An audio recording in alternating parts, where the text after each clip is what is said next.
Hi everyone, and welcome to Facebook Live. We have a quiz for you. What do you get if you take this device, one aging arthritic Labrador, like the one right here? You get relief. We're going to have a very interesting Facebook Live for you tonight here on I Love My Dog, talking about, tell us more about this device, and I'm actually just going to check the camera, so forgive us here. Okay. This dog that you see here, well, who's running out of the room, hold on. Solly, this is actually my dog. One of my patients who, believe it or not, actually enjoys his treatments when he comes in, but okay. We're after hours now and they're just enjoying the run of the hospital. Okay, here we go. Laser therapy, and actually I'm going to get down with my buddy here. Come here, Solly. Laser therapy, and you can see how much he enjoys it. Laser therapy, probably more accurately referred to as light therapy, because the truth of the matter is we use not only lasers, but we use many, many more LED arrays than probably we do lasers now. The term laser therapy for treatment of arthritis and things like that came along quite a while ago. Back in the day when lasers were not nearly as powerful, I think most of us know of lasers as devices that can be used for surgery, that can be used to cut, that have very, very high energy. Actually, the lasers that we use in treatment of dogs and cats, and for that matter humans as well, are a much lower energy laser, but in reality most of what we're doing now is with this device, which is actually an LED device. What we're going to do on Solly today is Solly we treat for a variety of different conditions, and you can see that he's quite used to these treatments. But we're going to start, Solly has arthritis through several areas, as Mary already mentioned, and not uncommon for a guy who's a little bit older who has had an active life, and so we treat Solly for arthritis of his elbow, arthritis of his knees. He's got some arthritis in his back we treat as well. So we're going to start by treating his elbows first, since that's the end of the body we have here, and we'll talk a little bit more about this. Okay, there's the good patient that normally comes in here. Of course, when we start the Facebook Live, the dog runs out of the exam room, because what else is going to happen? And I'm not sure, can you see the red light from there? Let us push in a little bit on that. I can tip it just a little bit, and you may be able to see that on his elbow. So tell us about that light. Well, the light you're seeing is actually red light. We use two different wavelengths of light with these LED devices as well as the laser devices. One wavelength is red light, which is the reason you can see it. The other light is what we call near infrared. And I'm going to hold this diode up, this probe up just for a second and turn it on. And I think you'll be able to see that some of the diodes are lit and some are not. The ones that you see, the red light. Could you show us that one more time? Sure. Hang on one second. I just want to zoom out the shot a little bit. Okay, show us the laser. Just hold it a little bit lower. So just hold it a little lower. There we go. So you can see that half of the diodes, or half of the bulbs, are lit up and half are not. The ones that are lit up, those are the ones that are emitting red light, which is obviously visible light. The ones that you cannot see lit up are emitting near infrared light. We actually find that even though red light and near infrared light helps to create energy within the cells, that the near infrared light, or the ones you can't see, actually penetrates into tissues a little bit better. So when it comes to things like superficial wounds and incisions and that, the red light is more than sufficient. When we want to get deeper, like right now we're actually treating Solly's lymph nodes, because we always do lymph node treatment as well, which has an effect that we don't quite understand on the immune system, so it basically helps the body to help itself. And so for that, the near infrared will get better penetration. And how a lot of people are asking, is this the same, is this cold laser therapy? I only smile because it's a term I wish we could get rid of. Yes, the truth of the matter is cold laser therapy is an old term for this, and really the correct term now on an international basis is something known as PhotoBioModulation. That just rolls off the tongue. or what we like to refer to as PBM or PBMT if you want to add the therapy. But if you want to make things a little bit simpler, even for those that don't remember much high school biology, if you take that word apart, photo means light, bio means the cells that make up our body, and modulation is affecting the behavior of those cells using light. So that's the reason that the term photobiomodulation is a more accurate description. Because what we know is that cells in the body, much like cells in plants, can absorb light, and then they can produce more energy as a result of that. And also it enables our body to reduce the number of free radicals, for people that have heard that term. You know, I think that's sort of a more popular phrase you hear these days. So just we'll get back to that in a minute. So we've treated Solly's elbow, both inside and out. We've treated his lymph node, now his shoulder. Now I want to treat the front of his elbow as well. And I guess no one has to ask the question if the patients tolerate it very well. You can see that they do. There's a bit of a story that one of the things that we know that light can do, it can also release endorphins. And so that it doesn't take too many visits before these guys find out that, boy, I feel pretty good after this treatment. And so, not unlike Solly, they come and they just lay down and figure they're in for, as we say sometime, a light spa treatment. Got it. And so people are asking, does this help with hip dysplasia? Does this help with joint difficulties? With Solly here, who's my black lab, one of them, he has arthritis, he has hip dysplasia, he's starting to show some elbow dysplasia. And when we first started coming here, it took a couple of treatments before we really started to see a difference. And then we really started to see a difference. Tell some of the viewers what some of the ailments are that this might help. Most commonly, light therapy, and I'll refer to it as light therapy because, as I said, we use lasers as well as LEDs, more so LEDs, but the term light therapy sort of clearly covers both of those. So commonly, when it was originally applied to treatment in horses, actually, before it was in dogs, it was primarily used to treat things such as injuries, arthritis, as you've alluded to. Those were the biggest applications. Over time, as we've come to understand how light affects the tissues more accurately or more effectively, the number of conditions that we treat it's just expanded tremendously. Essentially what it does is that light, when you can get it penetrating into an affected tissue, has an anti-inflammatory effect. As we know, almost every disease condition, from arthritis to kidney disease to any number of other things, is accompanied by inflammation. And we know that inflammation, although it can be helpful to repair things, also can cause swelling and pain and discomfort. So that as time went on, and actually as time went on, and back in, I think it was 2012, one of the so-called international governing bodies of laser therapy, which is an organization called the World Association of Laser Therapy, said that we could only present papers if we could list all of our light parameters. And since then, the ability to duplicate treatments has grown astronomically. So one of our favorite treatments that actually we piloted a study about 3 or 4 years ago is in treatment of chronic kidney disease, which is an extraordinarily common problem in cats as well as in dogs. And some of the viewers are asking, can this be used to treat other ailments besides arthritis? Kidney disease, certainly. Degenerative disc disease or back issues. We're treating Solly's back right now because we know that Solly has some arthritis in his back as well.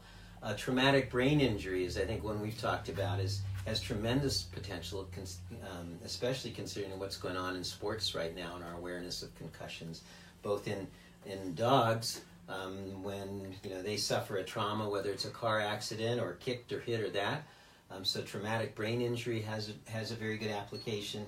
So you're seeing a lot of crossover in the use of laser with people and animals. We are, and actually that was a big part of our motivation in the kidney disease end of it, is see if we could get some interest on the human side, which we have been successfully able to do, to initiate some studies, first in the laboratory and then hopefully in clinical studies. Liver disease is another one that comes to mind. Disorders of the eye and the cornea. It will speed up healing of corneal ulcers and also effectively treat inflammatory diseases of the eye. On the human side, macular degeneration actually is a big application that's in experimental phase now.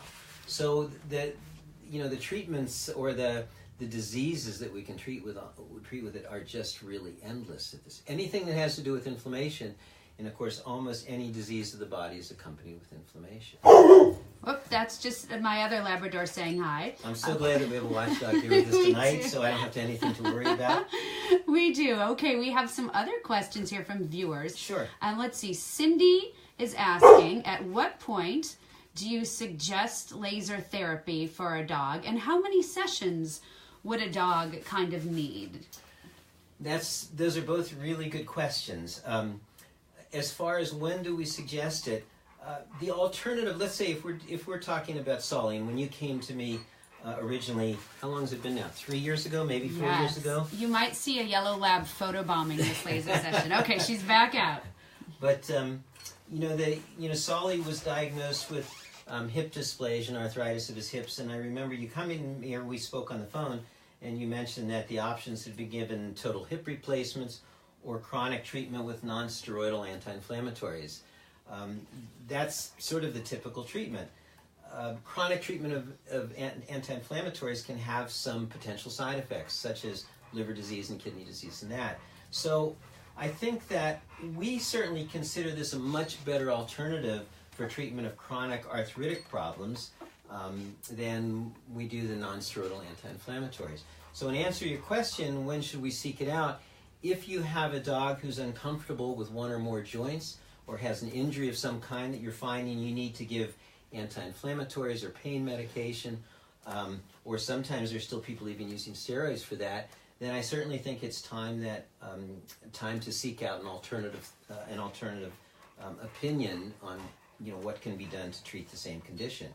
In our practice, we treat almost all arthritic conditions at this point in time with light therapy. Very, very rarely do we use chronic anti-inflammatories.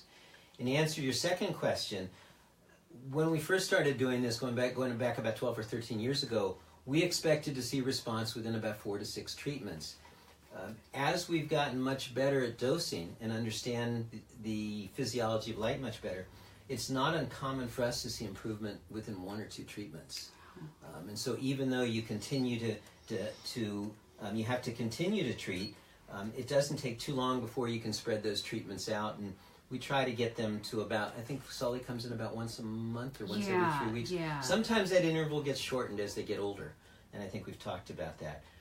But certainly we have a saying here, if we're not seeing improvement by 3 treatments, don't question the therapy, question the doctor that made the diagnosis. Got you. And in terms of side effects, from what I understand, the worst that can happen is it doesn't work for your dog. The worst that can happen is it doesn't work. We're using all LED here tonight. This other probe Hold that on we have one here. second. Let's show this. Let's show. Okay. So we're using all LED here tonight because with most of what Solly has, it responds very well to LED. If we're using a laser probe here, obviously you can't stare into the laser probe when it's on. And also, when you're in the room, you should also be wearing safety glasses, just so that you don't have to worry about any damage to your retina.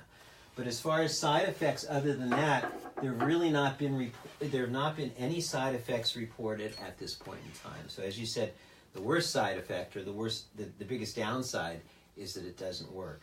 And people are asking roughly, and of course the viewers are from across the country, what would a laser treatment run roughly? Do you know what the rough average might be kind of across the country? I do a fair amount of teaching and speaking across the country, and I'll hear prices range, and of course this depends on whether you're treating a single joint or on Sully, like about every joint in his body. I'll hear prices range from maybe as low as $35 to maybe as much as $100, just depending on how many areas are being treated.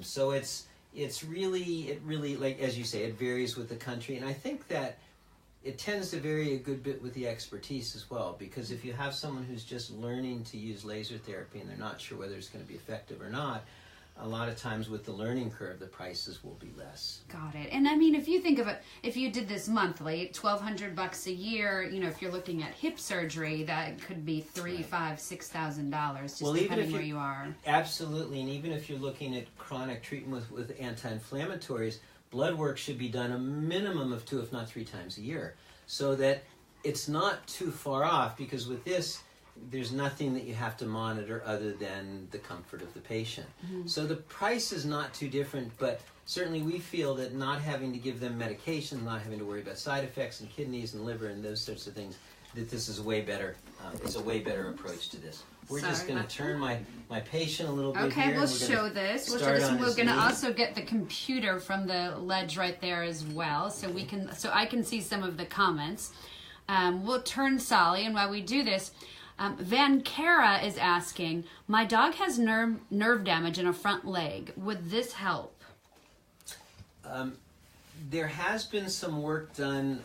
Actually, as you mentioned, we're in Massachusetts. There's been some work done. I believe it was Massachusetts General that has shown that you can speed up regeneration of peripheral nerves by applying light therapy. I think the injury that was it Cara. Van Cara. Van Cara. I think the injury is likely what we call a brachial plexus avulsion, probably nerve damage to the front leg. And we have used it in some of those patients. If there's complete severing of the nerves, then I don't think there's much expectation. But yes, we have treated several patients that had brachial plexus avulsion, as it's called, and we have seen significant improvement and sometimes recovery with that. Wow. Okay, we're gonna flip Solly over, right? Right now I'm just doing inside his back leg a little bit, and then we will flip Solly over. Okay, when we flip Solly over, I'm gonna grab my computer off of the exam table. We kind of had to do a quick exit because we had a yellow lab go one way and a black lab go another way. Okay. So if everybody just hangs on for 1 second, we're just going to flip the dog. I'm just going to move this back a little bit. Let's bring you this way. And then I'm going to get the computer. Perfect. He's such a good patient. Perfect, Sully. All right, I'm just going to grab this so then we can read your comments. Here's the yellow lab. That's going to make things crooked for a moment. Okay. All right, Sol, let's get to work on your Okay, someone is asking, Jennifer is asking, does it help muscular atrophy? In addition to treating inflammation, light therapy also stimulates circulation. So it's nice that all these things are coming out. So if we stimulate circulation or we improve circulation to an area, theoretically, it should help with the health of the muscle. We know that in order to rebuild muscle, there has to be a regimen of therapy, physical therapy or exercise. But as an addition to that, sure, it would definitely help to enhance blood flow to that muscle. Gotcha. And then Lois Brockett from Ontario, Canada, says she owns a black lab and the dog has a bad hip and a leg from a hard kick. Would this benefit him? Almost any injury, almost any orthopedic injury can be benefited with light therapy. Obviously, the degree of benefit depends on how long it's been going on and what the nature of the injury, the original injury was. I mean, but if you think in terms of Solly, I know when you first came, I remember his symptom was he would lay down on hikes, that he would get 15, 20 minutes into a hike, which normally he would go for hours. And here he is. I assume he's still doing some hiking now, 3 years later or whatever. So, so yes, I think that there's almost any given orthopedic problem, be it again hip, knees, backs, trauma, ACLs, all these things can benefit somewhat. That's interesting you should say that because Jane is asking if this can help subluxating patella. We have treated several luxating patellas with light therapy. Some of them will respond well enough that we can take surgery off the table as a standpoint of treatment. A lot seems to depend on how severe the luxating patella is, and also whether there had been sort of a recent trauma. So in other words, luxating patellas, which is, for those of you who aren't familiar, which is when kneecaps pop in and out of where they're supposed to be. Sometimes they can be painful, sometimes not that painful. When they're painful, use of laser therapy or light therapy will take away a lot of the discomfort. That doesn't necessarily mean that the patella no longer luxates. But a common scenario is a dog coming in who's had a luxating patella, he gets injured or hurt, then the leg comes up in the air, and then people are under the assumption now it has to be operated.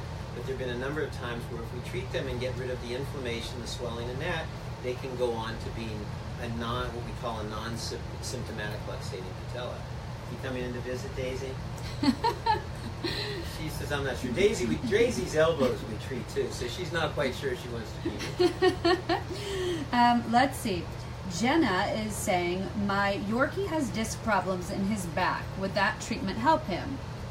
My very favorite application, I used to say my very favorite application for light therapy are disc problems.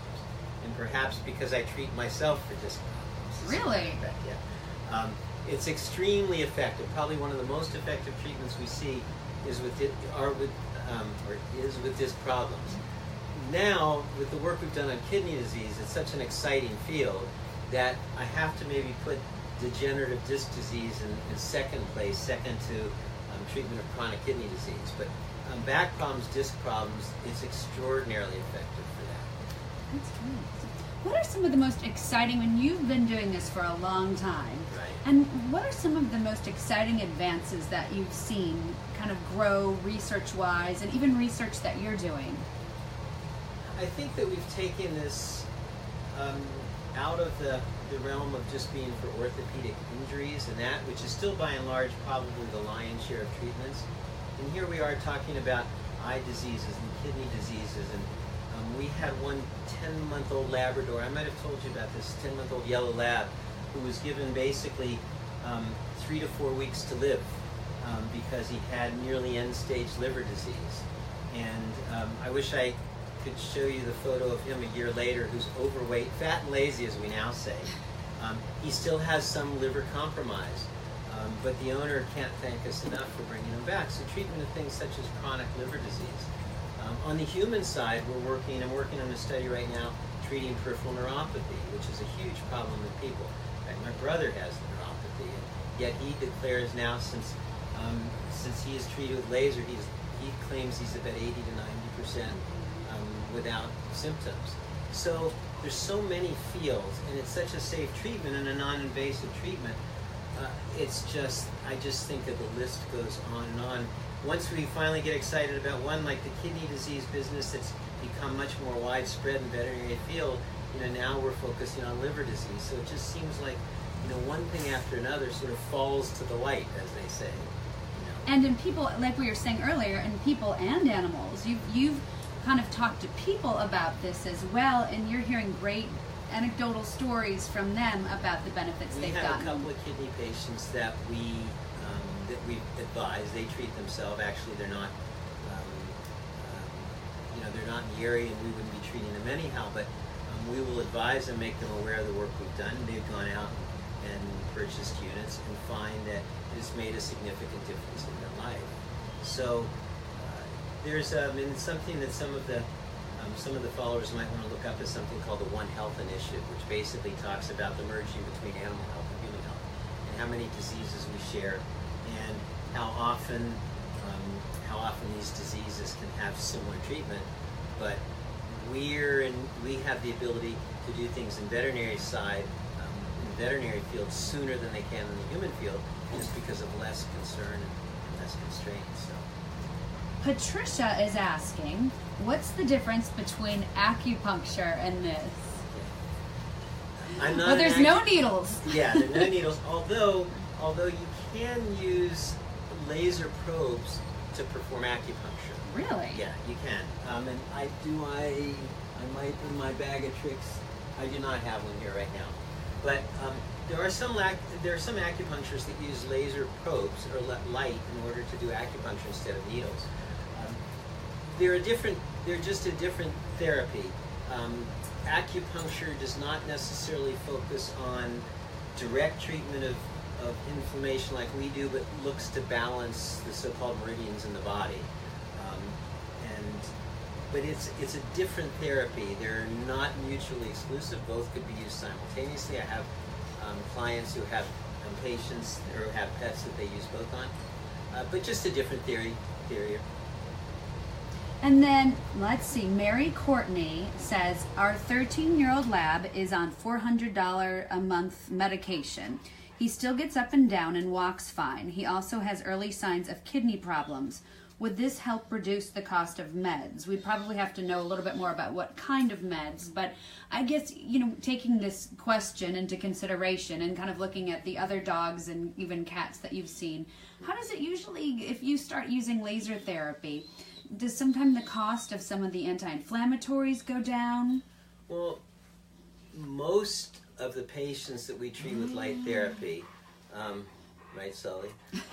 Most of them we wean off their anti-inflammatories, so that it's an integrative therapy, and it's not to say we say to people, for example, if Sully went out for a 15-mile hike and that night he was really kind of sore, we wouldn't say, well, don't help him, don't give him an anti-inflammatory. We may say to you, yeah, you can use a couple of anti-inflammatories for the next day or two, but by and large, on a day-to-day basis, Sully's not on anti-inflammatories. The same is true with pretty much all of our patients. They may have anti-inflammatories in the medicine cabinet to use in an emergency, but for the most part, we can control nearly all their symptoms, and in many cases, all of their symptoms, just by using light. Yeah, I mean, it's true. With Sally, we do the light therapy, and then we do swim therapy, which we'll bring to you in a future Facebook Live. And then we do have the occasional non-steroidal anti-inflammatory that he uses, maybe once or twice a month. So we are not using anti-inflammatories on a daily basis, nor are we spending, monthly medication money on that. Nor do you have to spend the money for the continual lab testing to make sure that the kidneys are not worsening. And this question about his kidney levels elevating, that's common with anti-inflammatories that are used for a long period of time. Got you. Rhonda is asking, why is she whining? Well, he's actually a he, but let me fill you in on Solomon. He is the most dramatic dog you'll ever meet. He's not whining because this is painful. In fact, why don't we talk about that? Does the laser probe heat up? Could a dog be in pain from this kind of treatment? No, and this again, and I'll show you. So we've had this, and as soon as we're through with this placement, I'll show you a little demonstration. So we've had this LED probe on for, 15 minutes. I could put it up to my face and turn it on, and it's just slightly warm. So this isn't painful where you could burn a dog or... There were some of the earlier lasers, and there's still a number around, and it's a good time to speak about this. There are a number of lasers around. This unit, as I said, we're using all LED today. But this laser unit, which is this is a company out of the UK called Thor Laser, or Thor Photomedicine. This is the laser probe, and this is what's called a Class 3B laser. This one you can hold in one place, no concern as far as burns or anything else. There are many of the lasers that are out there, and still many companies still selling Class 4 lasers. Class 4 lasers, you have to be very careful because, in fact, they can burn. Now, a lot of these manufacturers have made some adjustments where it brings the probe off the body. But with all the equipment that you see that we're using here tonight, there is no concern. But again, that's some of the additional information that we've learned over the last, really a lot of information over the last 5 to 10 years, is that in fact, high output LEDs can have a more beneficial effect than lasers can have, even though they may not penetrate quite as deeply. For example, on Solly, and we didn't do it tonight, sometimes on Solly I'll use laser as well to get a little bit deeper penetration. But for the most part, we can get penetration down to a couple of centimeters or about an inch, and that strikes most of the affected tissue that we're dealing with. Got you. And so Patricia Mapeak is saying, she typed in that she rescued a 1-year-old Great Pyrenees who has a deformed leg. It looks like it was broken at the knee when the dog was a puppy, but it never was set. So it kind of bows out. That attaches at the knee. So the knee is deformed and the knee goes out. It sounds like it was a break from when the dog was younger. She's asking if laser could potentially help this dog. It won't help to change the deformity, but if the dog is painful, she didn't mention whether that dog is painful or not. But it does make me think of actually she just turned 10 or 11, an Akita, who came to us when she was just a little over a year, that had a severely deformed both back legs. She had some hip issues, she had some knee issues. She was happy enough, and the owner wanted to pursue it. Within about 3 or 4 treatments, that dog, whose name is Cody, was way more comfortable, and the owner said, well, how long is this going to last? And I said, well, given the deformity, we don't know. That was about 10 years ago. Cody is still coming in for regular visits. She still is happy, gets around. Her knees, certainly, and her legs are as deformed looking as ever, but she's ambulatory. She goes out for walks, she goes out for runs, and all we're doing is we're mitigating or reducing the inflammation and thereby controlling the pain. So it's not going to reform bones, although we do know that if you treat a recently broken bone, it significantly speeds up the healing because it speeds up how quickly calcium gets deposited in the area. But as far as the discomfort that could be associated with that, absolutely. And then a woman is asking, how much does a laser machine cost? So if someone wants to do this at home, what would you tell them? You know, the problem is that you can find any number of units on Amazon and Alibaba and anywhere else. I spoke earlier on about, knowing that we've learned so much more about how much light it takes and what color of light and how long, it takes, and even the frequency, which we've already preset before we started to do this, the live stream.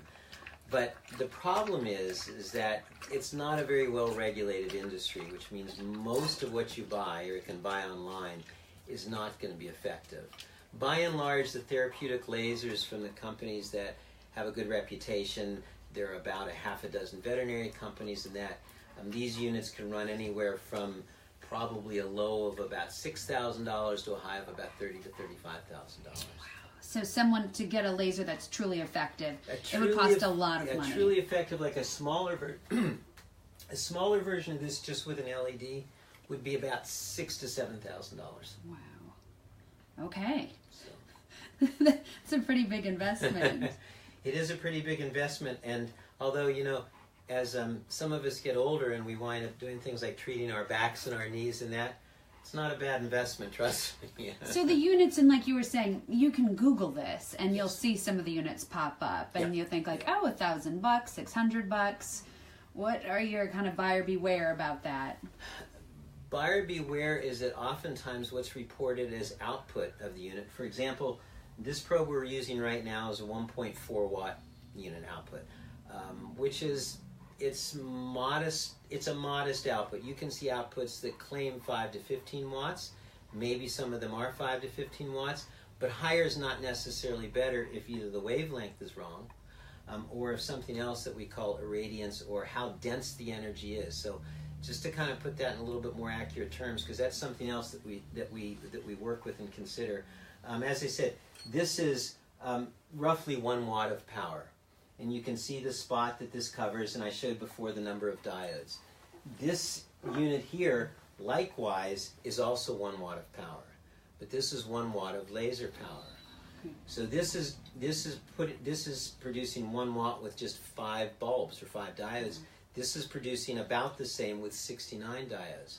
So this is as we call it, a kinder, gentler light.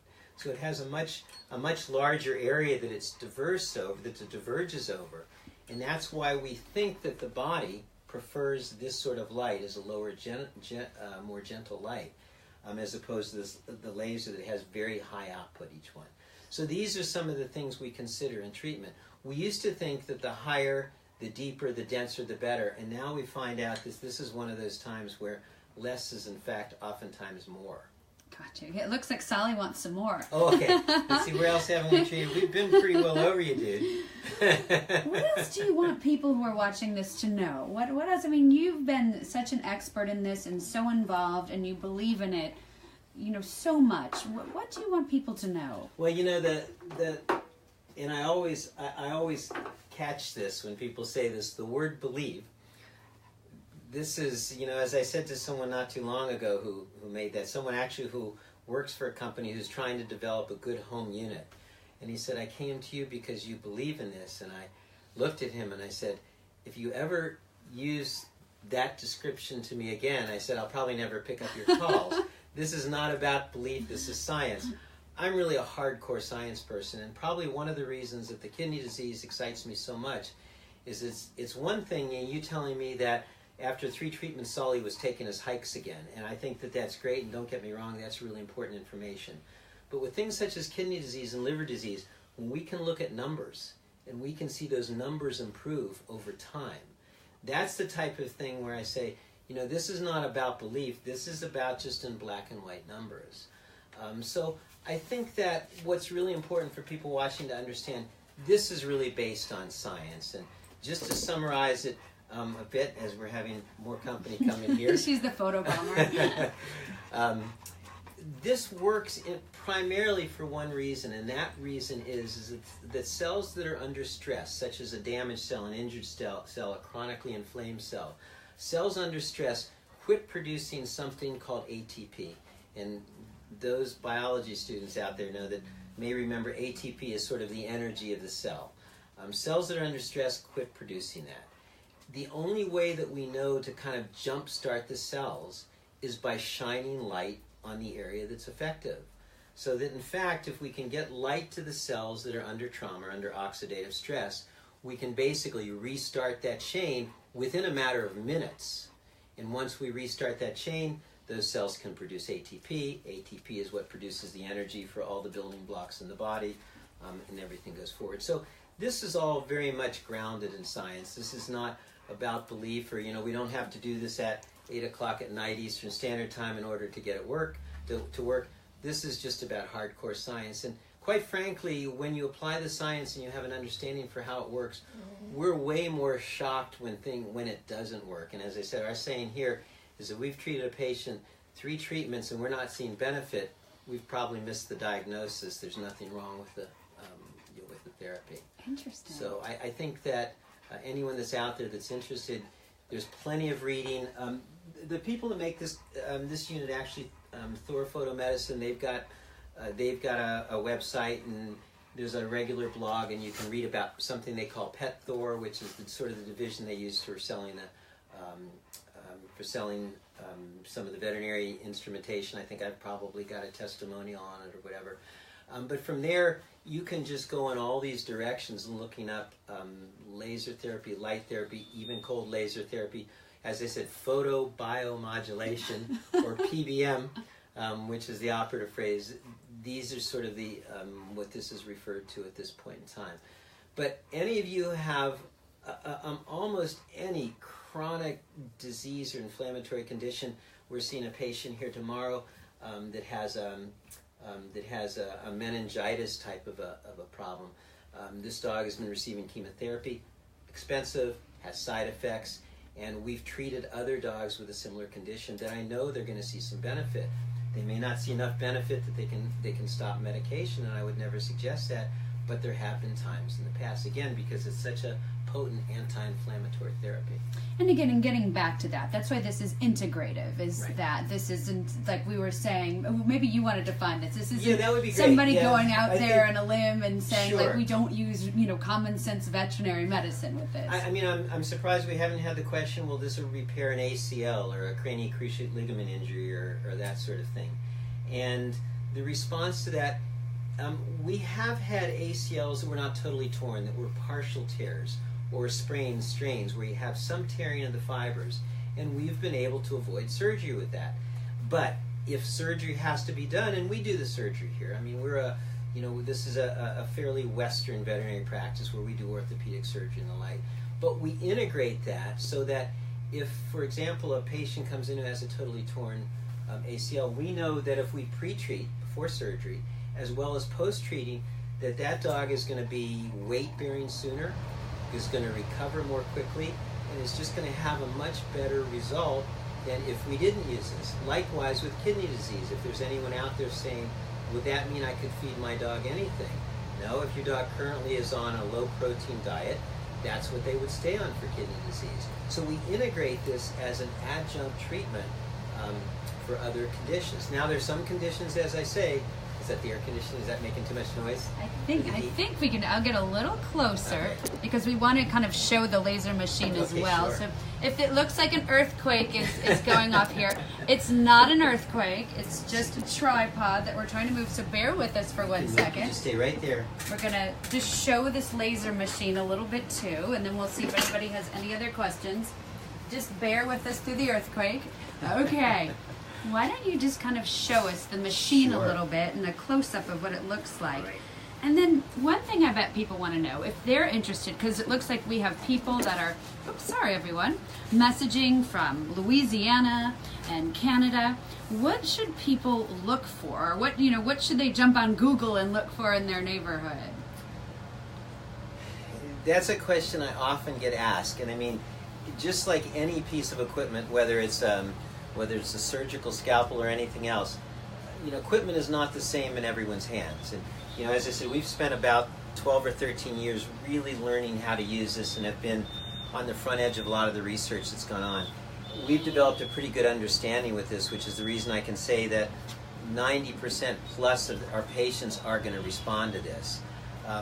But it's the same thing as any piece of equipment. So the best thing to get a sense of referrals, if there are other people that you know that have taken pets to a veterinarian who's practiced laser therapy on them. If this is something that it's really nice, because you can find more and more practices now where this is really a focus of their treatment, and we've been doing this for so long and have treated so many patients that it's not an uncommon call. We'll get a client that'll call up and say, "Oh, Dr. H, Trixie did this the other day. Can I come and get her laser therapy?" And I'll say, "Well, let's get a diagnosis first and see if that's appropriate." But I think that if you find a practice that's comfortable with it, has been doing it a long time, has good reviews and testimonials and referrals, and if it's something that you want to, if you call up and say, my dog is suffering from this, I'd like to speak to someone about laser, they should be able to carry on a conversation. And if you say to them, "Well, can you tell me how this works?" A lot of what we've discussed here tonight, this should just be common sense and commonplace for somebody who's practicing. So they should just kind of look at the online reviews, have a conversation with the vet or the vet clinic about it. Yeah, definitely a conversation. And I think that you can oftentimes, one of the most common things, and I should step back and say this, one of the most common questions that I get asked when I teach the courses is, I'll have a veterinarian that will say, "I came here because we've had a laser in our practice for 5 years and it sits in a corner, and every once in a while someone gets it out and tells me to push this button and that button and that button. I have no idea what I'm doing." I mean, this is the type of thing that is what's happened to a certain extent in the industry, because this is not being taught in the veterinary schools right now. I've traveled around to several of the veterinary schools and offered an elective course, a 4 to 6 hour course where the students can come strictly voluntary and they can learn about the science. But veterinary schools right now are not teaching this. And yet, it's very much as I described as Sully's board. Just a little dog convention going by. But that's one of the problems. One of the problems is that the science is not taught in veterinary schools right now. Why do you think that is? I think that medicine in general, and particularly in the U.S., be it veterinary medicine or human medicine, I think that we're a bit conservative. And I also think that, and I have to thank you for giving me an opportunity to say this too, I have to tell you, that I think that we have trouble equating a treatment outside of the body with benefit inside.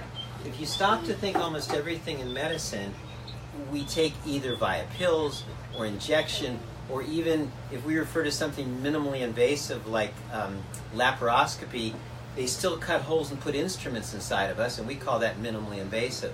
So I think we have trouble in the U.S. Gaining a sense of that we can treat internal things with something that maybe isn't being introduced directly internally. Which a thought on that too that I should mention, there's also a lot of growing evidence that the blood responds in part to the light. So that we know, for example, and I was a personal, as I say, a personal study, an N of 1 on that, where I had a broken arm several years ago in a car accident. The arm was splinted for a while, so I couldn't treat the fracture itself, but I was able to treat below it and above it. The orthopedists were shocked. Thank you, Daisy. But little earthquake again here. Yeah, nothing like having dogs on set here. Exactly, yeah. But the orthopedists were really shocked about how quickly it healed. So that I think that until the medical schools are teaching the science and getting an understanding of how this works, it sort of remains a bit on the fringes. Although in veterinary medicine right now, most of the insurance companies will pay for laser therapy, which is one thing we hadn't mentioned. pay for laser therapy as long as it's done in-house. Yes, I have noticed that on some of the animal insurance policies. I was just kind of reviewing some of them, and now some of them are starting to cover laser treatments. Yeah, they will. And you know, it's in their best interest. One of the questions was about a luxating patella. If you repair a luxating patella, depending upon where you are in the country, it's probably anywhere from $1,000 for surgery on up. In the meantime, you can treat with laser therapy in a non-surgical luxating patella, and within a matter of 5 or 6 treatments, that can be the end of the story, which is going to be, regardless of what you're charging, far less than $1,000 to $3,000 that costs for surgery. Do you want to just give us, we'll kind of do a close-up here, Sure. And just show what a unit looks like and what the heads units, look like. Yeah, units are all different sizes and shapes and that. Some units, we have another unit here by this company that's a battery-operated unit. This is sort of their most current unit right now. This is what I referred to before as the LED cluster. There's 69 diodes, and I'll turn it on just for a brief second again. And you see it's flashing, and that's what we call the frequency, the rate at which it flashes. Half of these diodes are red, half of these are near infrared. That's the reason you cannot see half of them. I'll turn that on again. I don't know what it's doing to the phone there. Okay. We're not going to look directly... it's not an eclipse. We're not going to look directly at the laser into the light. I will turn it on, and you can shine it. I'll shine it down on the table, and you can see it doesn't look a whole lot different, although the red lights that you're seeing are really just pilot lights. They're not actually the laser itself, because the laser itself is the near infrared, which, remember, we said are invisible. So they don't look a whole lot different. The difference between the two, this I can get a little bit deeper penetration because it is laser as opposed to this. But the positive of this is it's, as I said, we described it as a more even, a sort of a kinder, gentler light. So we find that most of what we do is with this. Got it. And you have a shout out, Dr. Hirschberg. Laura Kello says, Katie, it's Dr. Hirschberg. So you have a fan tuning in. All right. Is there anything else that you think people should know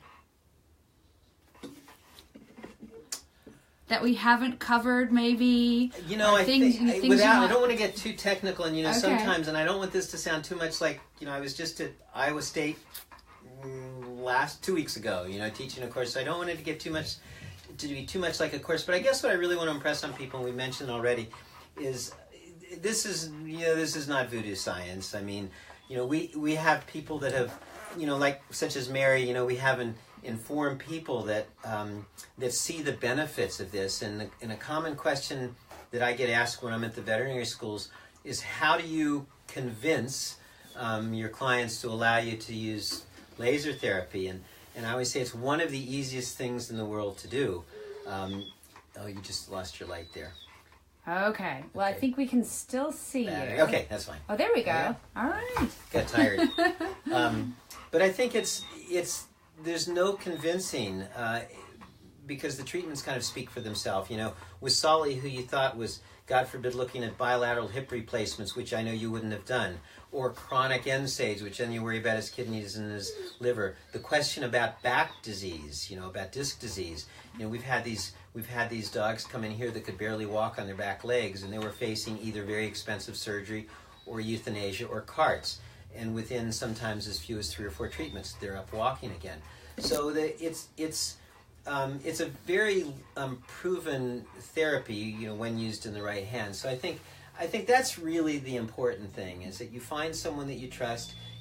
As we mentioned, you get the reviews, someone that's willing to have a conversation, and feels as if you feel as if that they seem to be competent. And you can always, Brockton Animal Hospital, we do have a communication email. So if I certainly get barraged, I don't know how long it'll take to get back to you, but we're always willing to talk about it. What do a lot of referrals. What email should people email? We'll put that in the comments. Yeah, it's Brockton Animal Hospital. You go on brocktonanimal.com. There's a contact us there, and it'll have an email in there.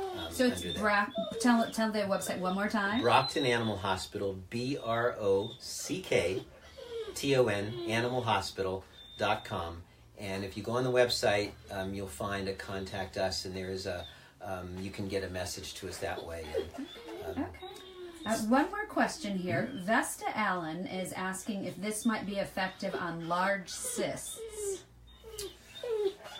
It's probably not going to make a large cyst go away. Sometimes on cysts, and he may be talking about these skin cysts or dermal cysts called inclusion cysts. They can be kind of ugly and they return in that. It won't make the cyst go away, but a lot of times those cysts are accompanied by inflammation around it. And as you remembered, I've probably repeated a dozen times, primarily what this does is treats inflammation. So you can actually maybe somewhat reduce the size of not the cyst, but the swelling in the area around it. But ultimately, the only thing generally that gets rid of cysts are surgically removing them. Okay, got it. All right, I think we've covered most everyone's questions. Great. And thank you so much for joining us. Let's see if we can just say goodbye to everybody, but I'm not sure. But come on, Days. Thank you, everyone, for tuning in tonight. We really appreciate it. Yeah, this was great. This is fun to talk about. I love talking about laser, obviously. And our patients, we have one non-patient. She was a rabble rouser. Sully, are you showing up? No, Sully's gone. Sully's well, actually, he's out trying to raid the cookies at the counter. So I've actually had to run over there a couple times and gotten him away from the cookies. So thank you, everyone, for tuning in tonight. And we're going to have more Facebook Lives in December and then also in the new year. We're reporting live from Brockton Animal Hospital. Thank you all very much. Thanks for being along tonight. Dr. Hirschberg, and thanks for watching. Happy holidays, everyone. And I'm just going to turn this off now. We have a small crew here tonight. Thanks, everyone.